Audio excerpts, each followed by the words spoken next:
So, hello, Deborah Dana, is that the way you pronounce it? It is, but you might as well just call me Deb. How about that? Deb, okay. And Yeah. I'm Arnon. Can you pronounce it? Arnon? Arnon. Right, right.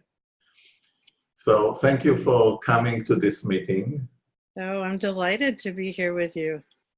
And I'm telling our audience that we are talking about the application of the polyvagal theory to psychotherapy.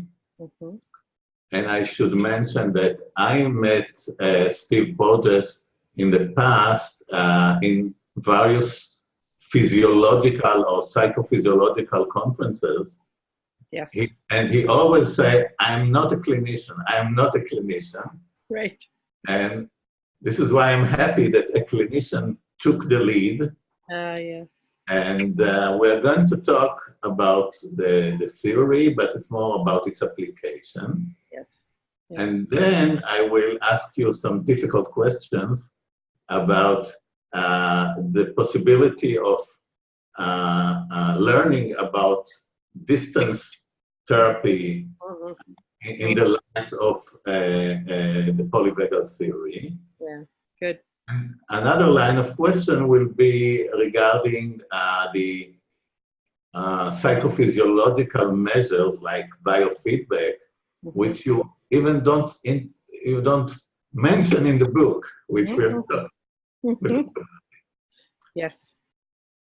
So, if possible, you know, when I teach in Israel, I always say, you know, I can compare the nervous system or the autonomic nervous system to a brake and a gas, or how we call it again, the gas. And we always thought it's simple. There is a sympathetic nervous system and the parasympathetic, and then came Porges and yourself and complicated it. So, would you tell us a little bit about this complication? Yes, let's see if we can make it less of a complication and more of an enhancement. How about that? That's good. Okay. So, yes, and Steve is a wonderful mentor and colleague and friend. And yes, he does say, I'm not a clinician. And so then I said, well, I'm not a scientist, but let's put this together somehow. And here we are. So for we therapists, understanding polyvagal theory is important because the autonomic nervous system is always at work in all of our interactions. And so the three sort of organizing principles, to make it simple, of polyvagal theory are hierarchy, neuroception, and co-regulation. And hierarchy is where you were starting. It's no longer the balance theory, it's now a hierarchy. So Steve discovered that the vagus, which is the primary component of the parasympathetic system, has actually two parts: the ancient dorsal vagus, that we see so often in our work with trauma survivors, that takes us into disconnection, shutdown, collapse, dissociation. And then the new part of the vagus, which is the ventral vagus, which takes us into this that you and I, Arnon, are doing at the moment, this social connection and safety and engagement. And so between those two, evolutionarily, on this hierarchy lies the sympathetic nervous system, which is that mobilization system. In our trauma survivors, we see it as fight-flight. So those are the three basic systems that every human has, which makes us all sort of on the same playing field, right? And you know what happens is that our nervous system is a system of relationships, and so it gets tuned according to our experiences. And so we each sort of have a different autonomic profile, which is part of what, you know, I have been helping therapists to understand and to help clients map their own profile. How does their nervous system respond to certain cues of safety and cues of danger? Which then gets us to the second organizing principle of neuroception, which is how the nervous system is taking in cues of safety and danger, and then feeding that up to the brain for perception. and then we make a story. And neuroception works, I like to say, inside, outside, and between. So it works inside our body, our viscera, our organs. It works outside in the environment, checking what's going on in the physical environment. And then it works between. It's working between two nervous systems, so between people. And neuroception is doing this every moment of every day until we die.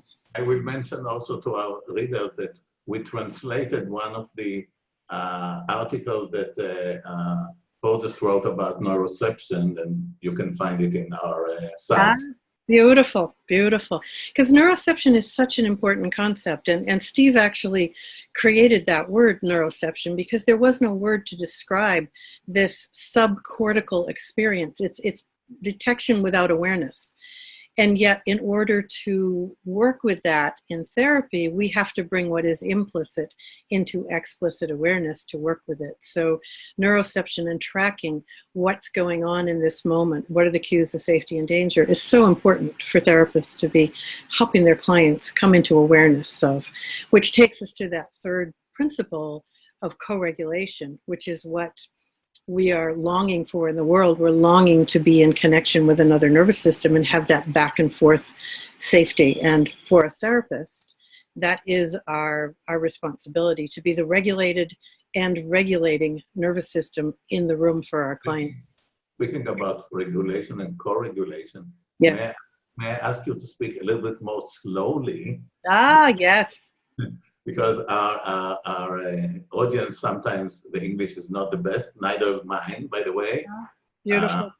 So, please, yes. And that is, I love that you mentioned that, because that is something that I am working on. I've been a teacher for a long time, and my students would call me enthusiastic, which I think was their kind way of saying, you're trying to do too much in too short of time. So, yes, so I'm going to check in with my nervous system and calm a little bit and come to you a little more slowly. Thank you. Yeah. And I don't want to move you from the way you describe things, but that brings us directly to the question of the prosody or the intonation. Yes.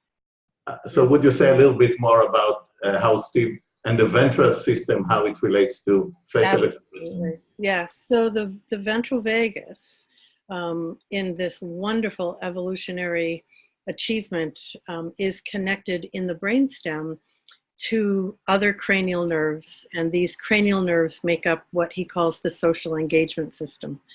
And this is where our prosody, the rhythm and tone of our voice, I call it the music beneath the words, where that impacts our autonomic state. It's received by another nervous system as either welcoming or distancing. So that's the voice. And then eye gaze. So when you and I are looking at each other, our eyes, are looking right here around the eyes at the orbicularis oculi to get cues of safety and danger. So, and this, I notice I move a bit, because this also is one of the cranial nerves. As we tilt our head and make these gestures, they are sending messages to another nervous system.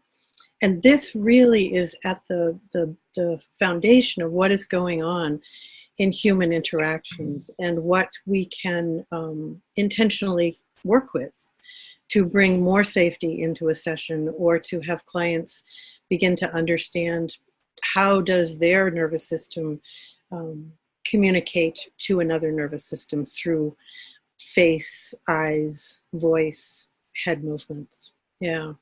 So, I run a clinic with about a dozen of psychotherapists who works with me. And one thing that I ask them to learn various theories and various methods, but sometimes I have a strange idea that maybe the most important thing is to teach them how to speak and how to use their intonation and how to use their facial muscles. But then they say, listen, this is not authentic anymore.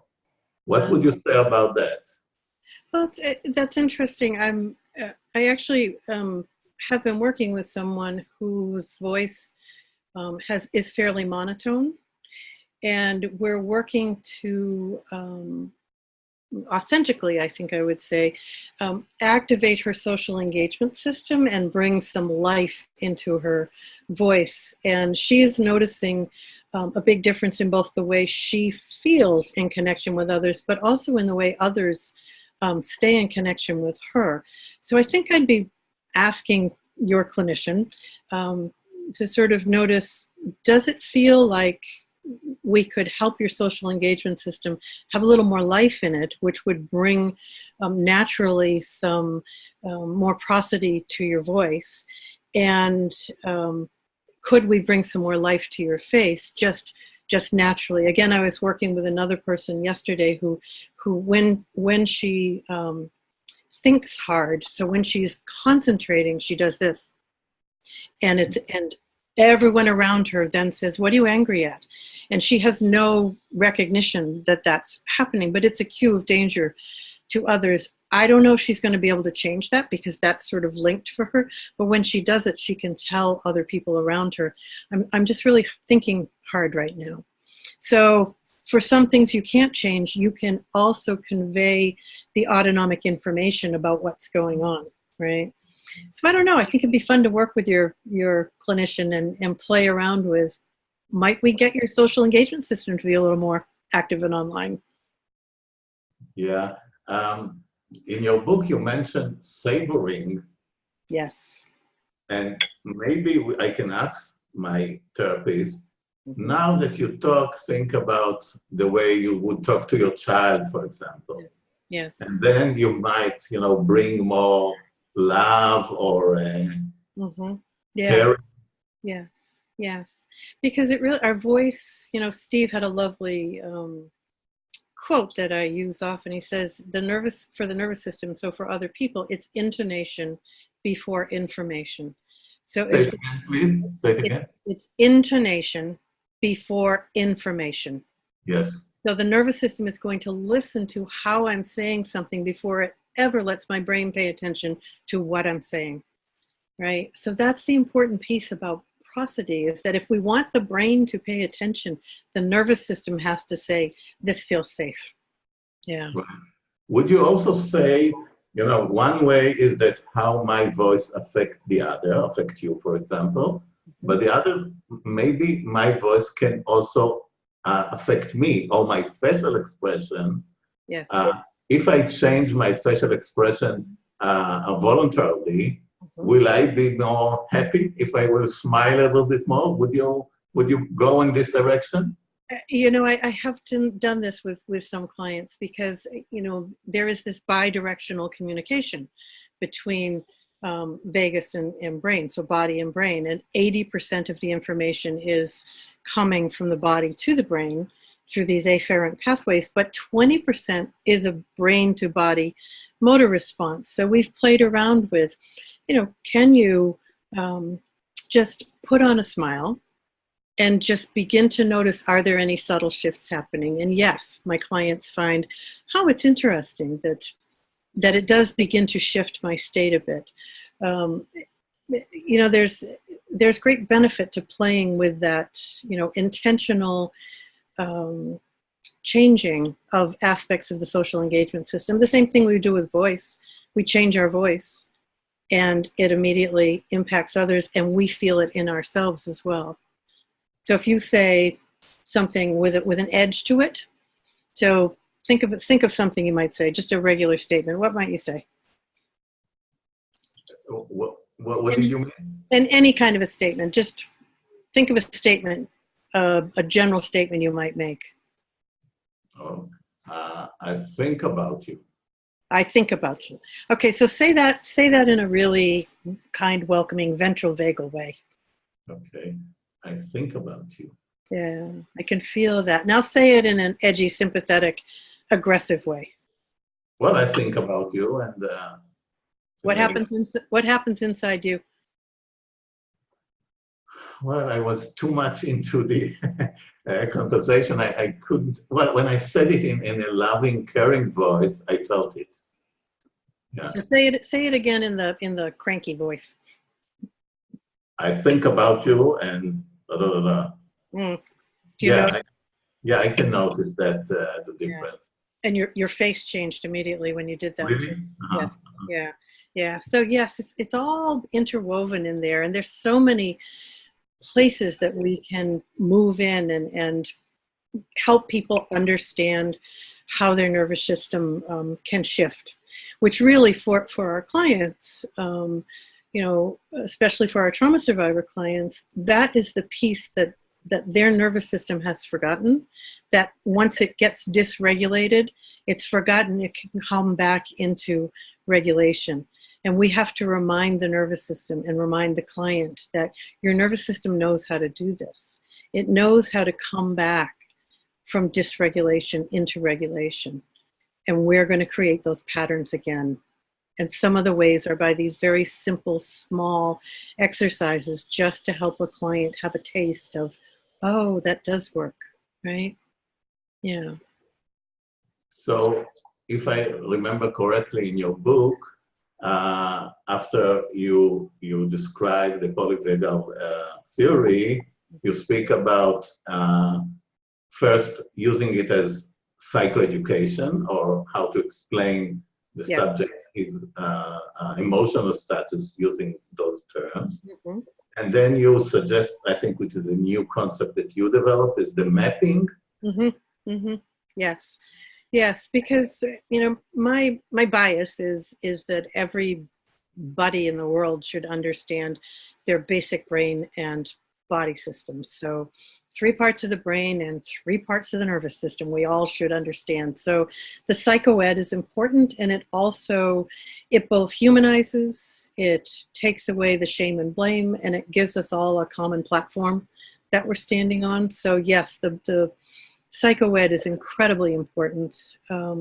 And then what do we do with it? And that's where I developed this mapping sequence to help clients really begin to get to know their nervous system, and then to have that resource available for clients and therapists. Because the guiding question in therapy, well, one of the guiding questions is, where are you on your map right now? Because if you're in ventral vagal or have enough ventral in your system, we can move into trauma processing, right? But if you're in sympathetic or dorsal, then our responsibility is to come back to enough ventral to make it safe enough to do the work that we need to do. So here I have a question. Yes. For example, both of us now, apparently we are in contact, so the ventral system is active, but we are also sympathetic. I at least a little bit, my sympathetic nervous system is of course active. So how would you define it? Beautiful. So yes. So the vagal brake, which is a concept that Steve developed, and in therapy, and for us doing this, what that means is that my vagal brake can relax to allow more sympathetic flavor in the system, and then re-engage to calm, so that I can energize and calm, be passionate, be meditative. All of those are in the ventral vagal state. And if the vagal brake cannot maintain its hold on my nervous system, because the challenge gets too big for my nervous system, the vagal brake will release, and then it will simply be the sympathetic nervous system working on its own. And if that happens, you and I will both be in a state of a neuroception of danger, and we'll be in a fight-flight mode, and our hypothalamic pituitary adrenal axis will start secreting adrenaline and cortisol. So what I'm imagining for you, Arnon, right now is that your vagal brake has relaxed a bit to allow more sympathetic energy into your system, so that you can be thinking and planning and doing this interview, but you're still in your ventral vagal state because it still feels safe and connected. Does that make sense? Sure, it does. It does make sense. In fact, I'm sometimes confused. The polyvagal theory, in fact, speak about the poly is about, in fact, 2 Yes. vagus, and the sympathetic is In the middle. Right. yeah, yeah.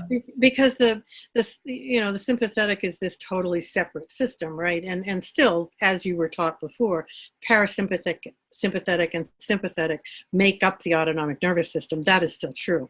It's just that parasympathetic has these two divisions, which is how we got the polyvagal, right?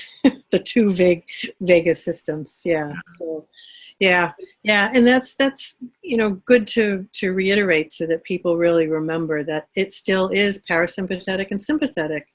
It's just that we now have a three-part system that works in a predictable hierarchy, which is the beauty of polyvagal, is that we know there is this predictable hierarchy. When I leave ventral vagal, I first go to sympathetic. And if sympathetic can't manage the challenge, whatever that is, my system then takes me to dorsal vagal conservation, right? Immobilization. Now, if, for example, now I deliberately try to breathe a little bit more slowly. Mm-hmm. That wouldn't be ventral, because ventral is only via our communication, I think. So that would, no, okay. Ventral co-regulation is a wonderful aspect of ventral, but ventral also has self-regulation, and I can feel ventral feeling. Do you like doing things in solitude? Are you a person who likes solitude, or? You mean the computer game? No. Being by yourself, being in stillness, being out in nature by yourself, or are you a person who enjoys that? Well, most of my day I'm seeing patients, so but the answer is yes. I don't see a television, for example. I like closing my eyes, and so those are also ventral vagal inspired experiences of being by yourself safely and feeling that, moving through the world in that way of feeling safe on your own. And so in order to increase some ventral vagal energy, if you were feeling anxious, you could have a slow exhalation, because the exhale re-engages the vagal brake and brings more ventral in. Sighing, do you notice that your clients sigh when you're working with them? We all sigh. And sighing is a natural way that your nervous system is trying to regulate again. So a sigh. So no, we can do all of these things to resource our ventral on our own. So it's not simply about being with another. Yes. That's interesting. Today everybody is mindfulness and mindful people, and I thought they missed something exactly about the ventral nervous system. But you do think that even when we're in solitude, we're still in ventral state? We can be, yes. But and two things. One, solitude is different from loneliness. Yes. So solitude is a ventral vagal experience of feeling safe in the world and safe with myself, and it's a joyful energy, right? Loneliness is either prompt sympathetic or dorsal, and then the other thing is that ventral vagal is a both and experience. It is both feeling safely connected to another, and we need that, and feeling safe on my own in the world. So ventral is both of those. So, and sometimes people who meditate may not be in a ventral place, right? They may be, we used to call it a spiritual bypass, or whatever. It's not really being here and connected and feeling present. But sometimes meditators feel very much ventral, and they're just in that true place of awareness and grounded ease. Yeah. Let's go now to we might jump here and then, but now let's speak about, I told you, I wrote to you that I'm editing a book about distance therapy or online therapy. Yes. And in a way, this is completely contradicts Porges' terms about being in proximity, being. So how would you try to combine the things together? Right. Yes, because proximity is also a very um, important part of autonomic experiencing, and we all have different needs for distance or closeness in actual physical proximity. Like right now, I'm feeling very connected to you. I don't know what it would be like if we were sitting in the room together. It would feel somewhat different, I think, but I do feel very much a getting to know you connection the way I would the first time sitting with a client. So, our sense of proximity may shift because, we are this close to each other in this computer space.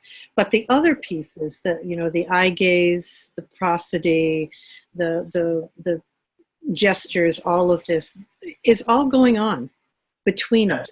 In fact, it's even I see your face very well, and I can see. I think you're very expressive in your face and very calming in a way. Right. Yeah. So Yeah. So I do some teletherapy. I do a lot of consultation through distance work. And so and because my consultation is usually with clinicians who are bringing a polyvagal approach into their practice, we really play with what is your nervous system feeling right now, and what are the cues of safety, and how might we play around with this so that we could feel even more strongly connected in this work we're doing. Because nowadays, for many people, being in the same room together doesn't happen regularly, doesn't happen weekly. And so we've got to figure out how we can do this in the best way possible for people's nervous systems. And some people's nervous systems are really going to struggle with this, and others are going to find it, there's an ease to it. could you try to define who will be more acceptable to this, or more? I'm not sure I have enough data on that yet, but for the few clients for whom this has not worked with me, and I have referred them to someone who they can actually sit in physical presence with, it has felt like their dorsal vagal, they have a dorsal vagal collapse pattern, dissociation pattern that is predominant in their system. And so feeling the actual presence of another person through that energy, I think was necessary to keep them grounded and in the present moment. There was not enough here to keep that habitual dorsal vagal dissociation from happening. So that was my experience with a couple of clients. And the other clients that I have successfully and do successfully do this with, most of them we've also managed to meet in person at least once, so that our nervous systems know each other personally in that way, right? And then when we're like this, there's that memory inside the nervous system of, oh, I know what it feels like to be sitting with Arnon in his space, right? Yeah. Right. So, Right. yeah. Well, I wonder, with children, small children, I wonder if it will work. What do you think? I don't know. That would be an interesting study to do, wouldn't it? We'll have to find someone who's willing to try that out and see. I don't know. It would be interesting, because if you're working with a small child, and we were working distance, so if you had a small child and I was working with your child, in some ways it would be really beautiful, because you and your child could be in the room together, and it would be working with the child and you, putting those two nervous systems together while I'm helping that happen. So in some ways, isn't that exactly what we want when we work with kids? We want the parent to be a regulated resource too, right? It would be interesting. Yeah. Well, in fact, I do that sometimes. My granddaughter lives in Boston. Yes. So I do meet them via the internet, and it Yes. works quite well. Yes. till they lose their They're patience. Yeah, I know. I have two granddaughters in Chicago, and we FaceTime. Every couple of nights they'll FaceTime me while they're having dinner, and it's lovely. We have a little time together, and then you're right, their attention goes somewhere else, and they're gone. So, but I do think you could set up the environment so that you could be working with a parent and a child through distance. Absolutely, and I think it would be interesting to do that. Yeah.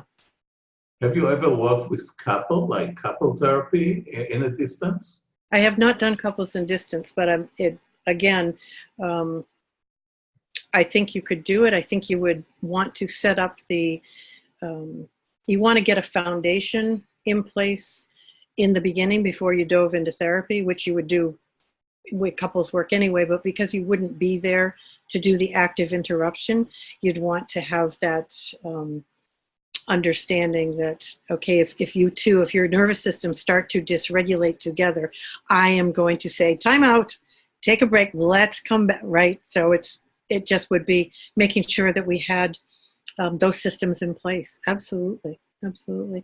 And in some ways, I think teletherapy opens the door to many clients who otherwise can't get the therapy that they want. That would be really helpful for them. I live in Maine, and Maine is a very rural state.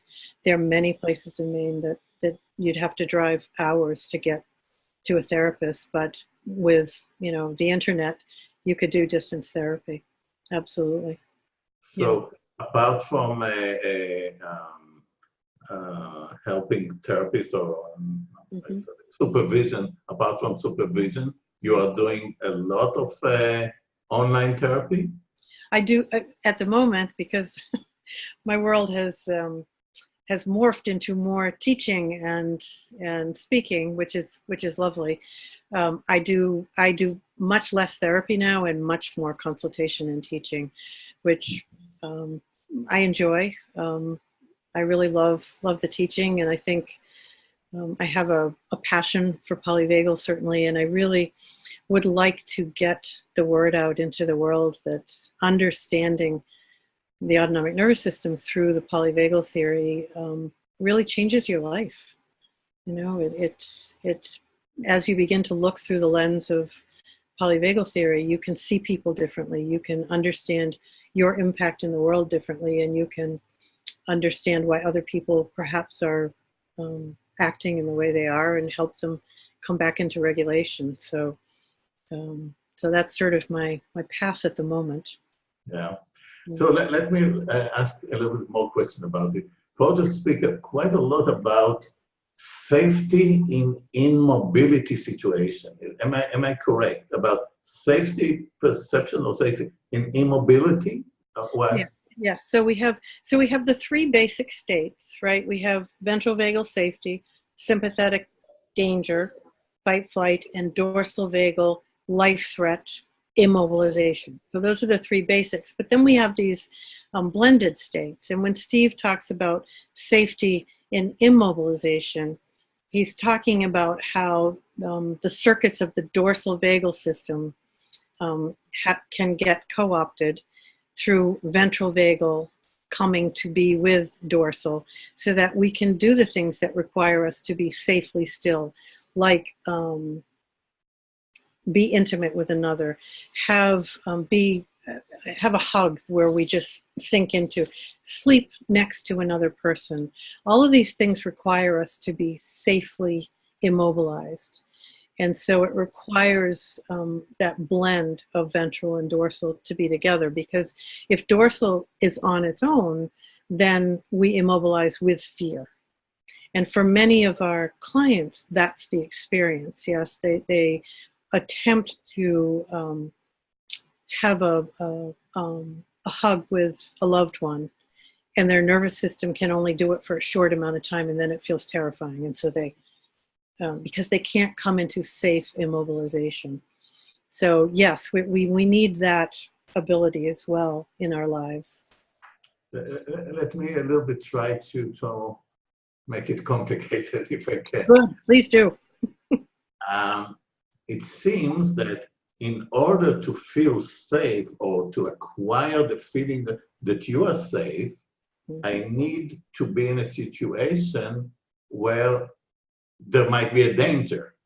Namely, if I was just talking to you by text, for example, then there is no danger.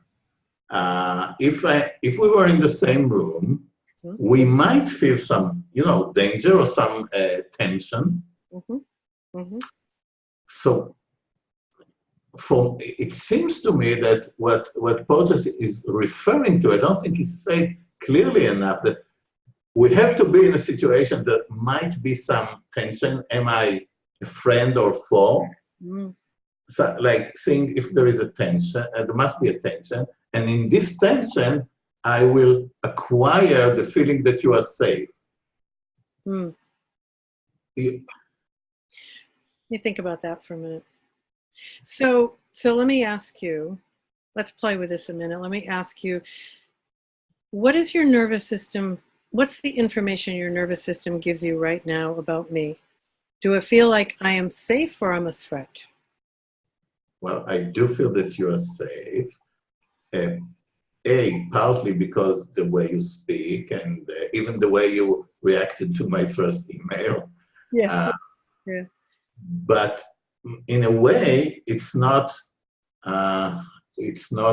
strange because you cannot attack me now because the screen is protecting us in a way. So it's protecting you from physical danger, but yes. It's not protecting your nervous system from feeling the danger. So I could turn into an angry, critical, shaming person in a moment. Can you? Probably not, but I could try. But your nervous system, so that would be a danger to your nervous system, right? I could say, oh, Arnon, you don't understand this theory whatsoever. I have no idea what you're trying to do writing a book. And what happens? Yeah, I would, of course, playing with that, but yeah, I might, even if I don't understand, a little bit, sometimes the exact word, I am a little bit tense. So Exactly. So that's neuroception at work. So neuroception, again, is not just about whether you are physically in danger. It's all of these other ways that we feel danger or even life threat just by being in connection with another person, or also being alone in the world. We find cues of danger. When we ask our clients to begin to become self-reflective, to slow down a bit, we're asking their nervous system to regulate, hopefully into ventral, but to calm a bit. So for many people who are sympathetically regulated, when we ask them to calm a bit, instead of coming to ventral, their system goes to dorsal vagal collapse, because sympathetic is keeping them safe from dorsal collapse, right? So when we say, let's just breathe together, let's just come into a little bit of quiet together, that can be terrifying for a nervous system, because what it's saying is as soon as I start to feel a little more quiet, I go to collapse, disconnection, dissociation. So it's interesting to play with that concept of quiet or stillness. Talk about kids. We ask our kids here in the US anyway, I don't know about your kids there, but in the US, we're always asking them to sit still, right? You got to sit at a desk, sit still. That's what I mean. Sit, be quiet, listen, pay attention, right? And for so many kids' nervous systems, that is a bridge too far, right? They can't do that because biologically, their nervous system says, I can't do that right now. So we're asking them to do something that their biology can't support. And that's the same for our grown-up clients when we ask them, to self-reflect. Or I'm an internal family systems therapist, and so we all we say, so go inside. And for many clients in the beginning, going inside is not possible because their biology can't support them doing that yet, right? We'll get there, but in this moment it's too terrifying to calm in that way. Mm-hmm. So that's what I think when I think of immobilization without fear. Yeah.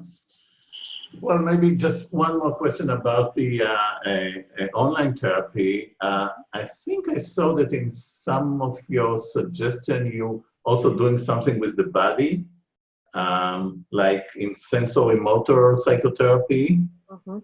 Uh, would you say what would you do, and could we do it via the net or via You the? certainly could do it via the net. And so some of the if I was noticing that you were becoming a little bit dysregulated, I might invite you to move your body and see what how your body might want to move. And I don't know if I'm doing this gentle rocking, Uh-huh. right?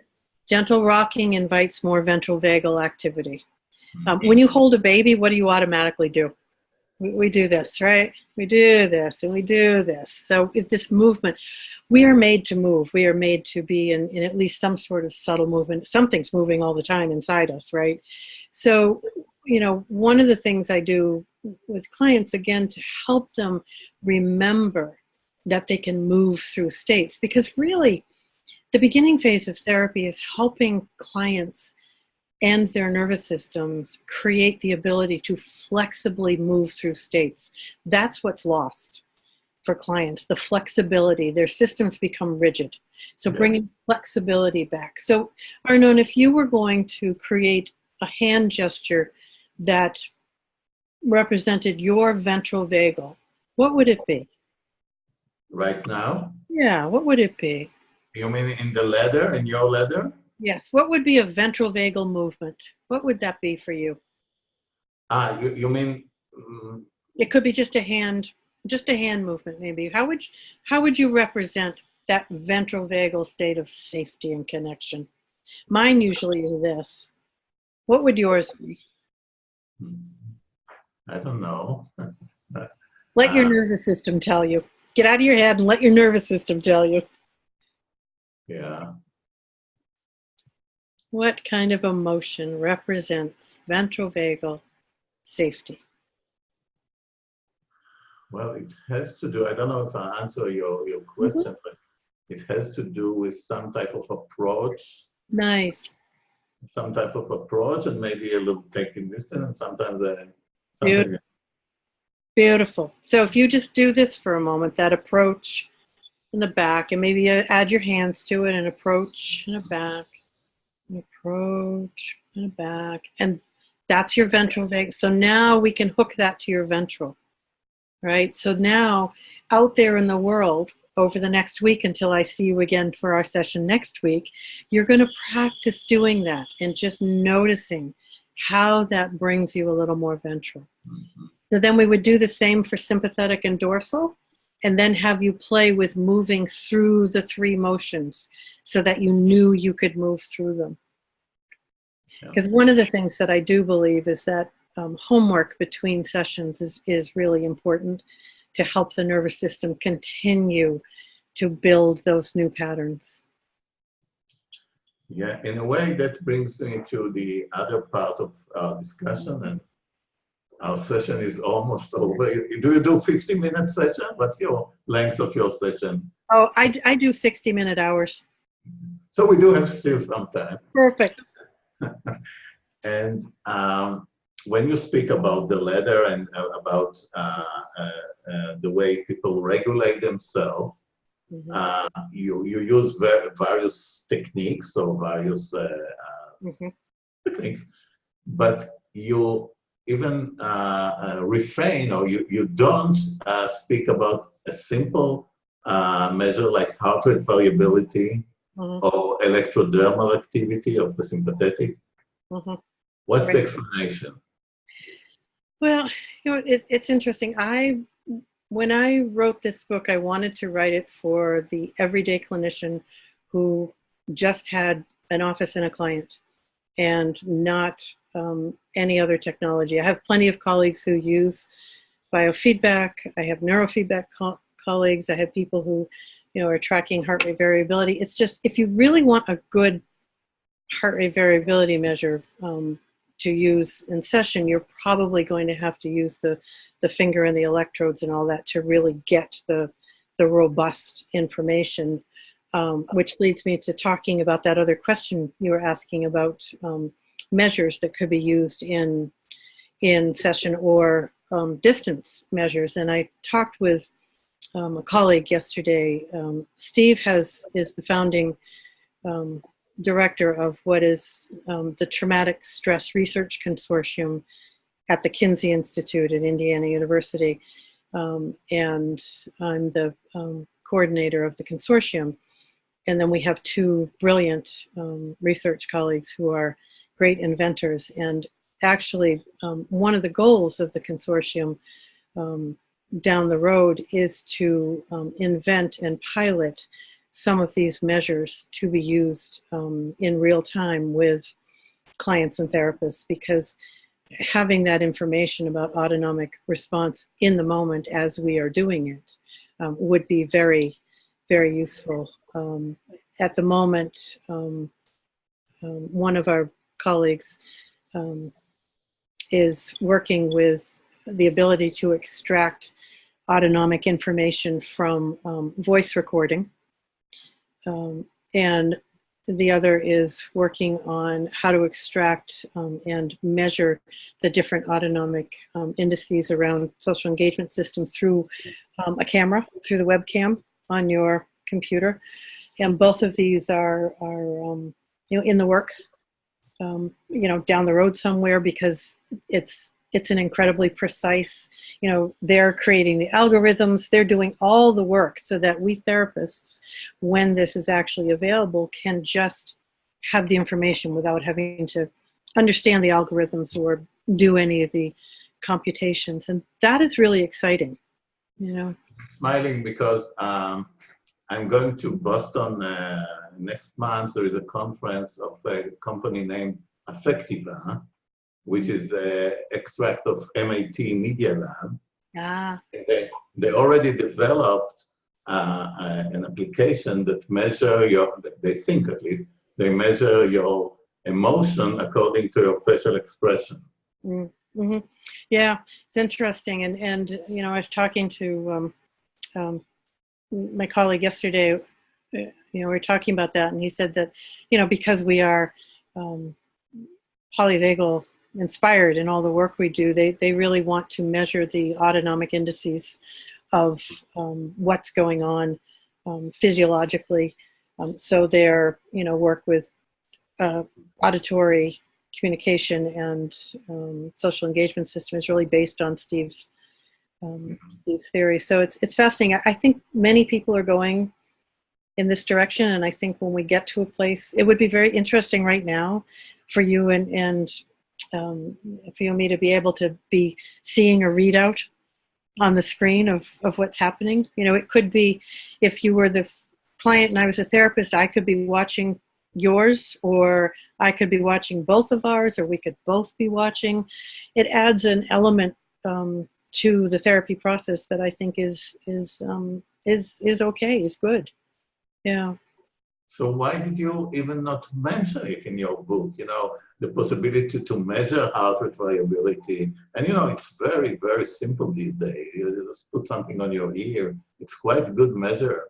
And electrodermal activity, we have it for so many years. That very nice sympathetic measurement. I just didn't wander into that realm in that book. I guess my bias, because I work with many beginning clinicians. I taught in the grad school here for many years, and so I know what it's like starting out, and I think there is great wisdom in being able to track without equipment, being able to help clients get to know what's going on inside through this process of being together. And so that's where I went. In a way, I might add to your position.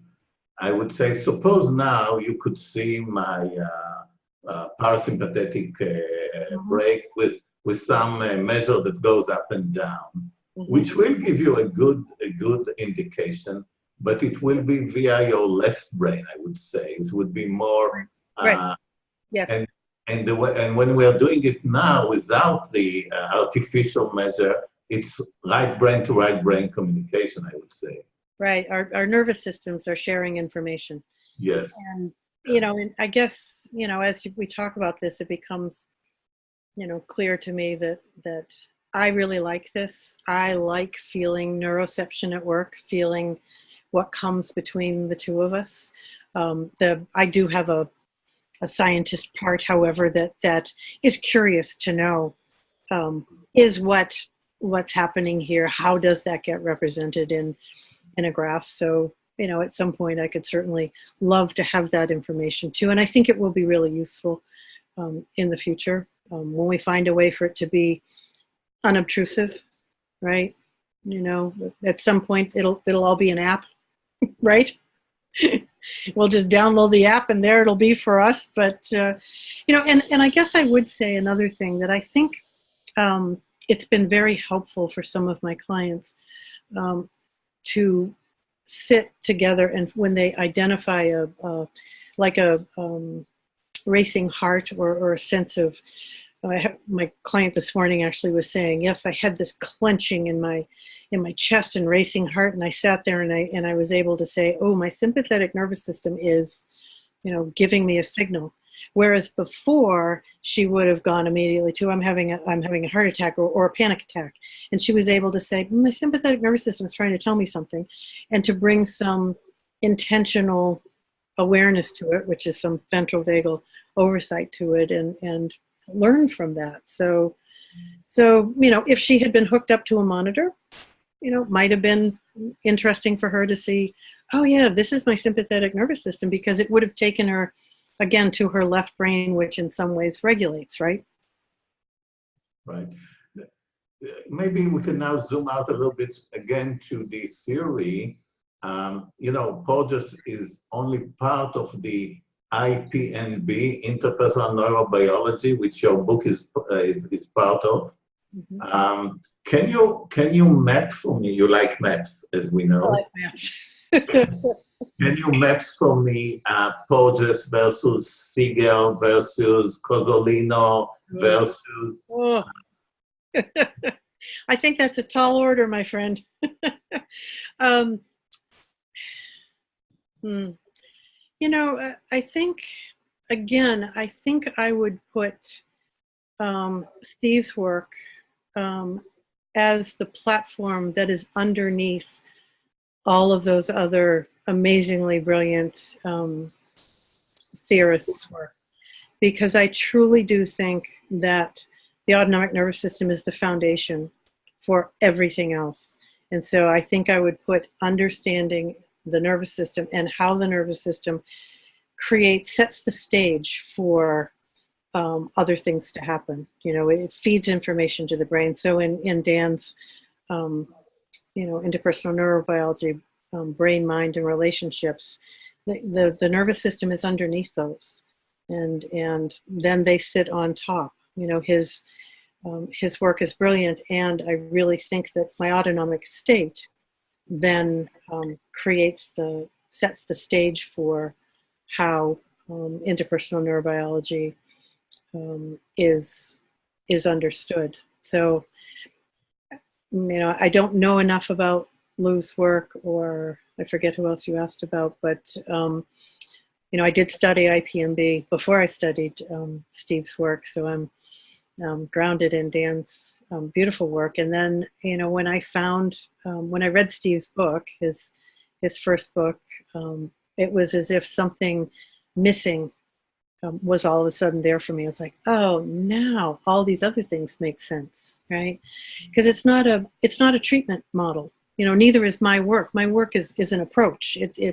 These are some things that can help you bring the nervous system on board, so that the therapy models you use will work even better.